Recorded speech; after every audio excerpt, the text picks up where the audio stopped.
出男女運動員咁樣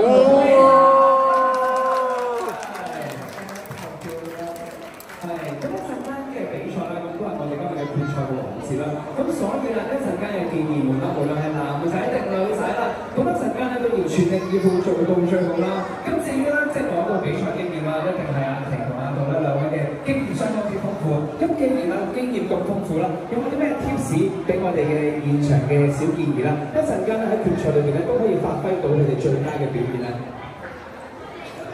我相信你哋行到呢一步啦，亦都係可能最尾一兩場嘅比賽，亦都證明到你哋係有一定嘅實力啦。咁所以上到場嘅時候，盡量去享受比賽過程，盡量放鬆。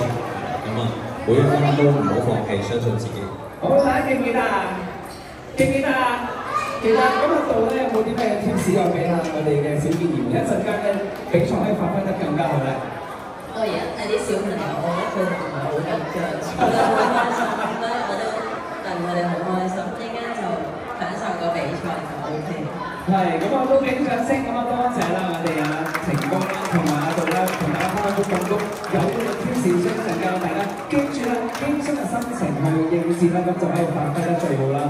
咁稍後時間咧，我哋都會邀請兩位啦。